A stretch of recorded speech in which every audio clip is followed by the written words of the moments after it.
नाजरीन, उर्दू ग्राफी में खुशामदीद। कैसे हैं आप? आज आपके लिए अल्लामा इकबाल की एक इंतहाई मशहूर गज़ल हो जाए। आपने यकीनन सुनी होगी और आप इसको पसंद करेंगे। उससे पहले अगर आपने हमारे चैनल को सब्सक्राइब नहीं किया तो अभी कर लीजिएगा और बेल के आइकन पर क्लिक कर दीजिए ताकि आने वाली वीडियोस की इत्तला आपको बर वक्त मिल सके। तेरे इश्क की इंतहा चाहता हूँ, मेरी सादगी देख क्या चाहता हूँ। सितम हो के हो वादाए बेहिजाबी, कोई बात सब्र आजमा चाहता हूँ। ये जन्नत मुबारक रहे जाहिदों को कि मैं आपका सामना चाहता हूँ।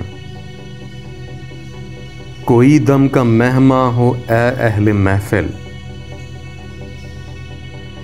चरागे सहर हूँ बुझा चाहता हूँ। भरी बज़्म में राज की बात कह दी, बड़ा बेअदब हूँ सजा चाहता हूँ।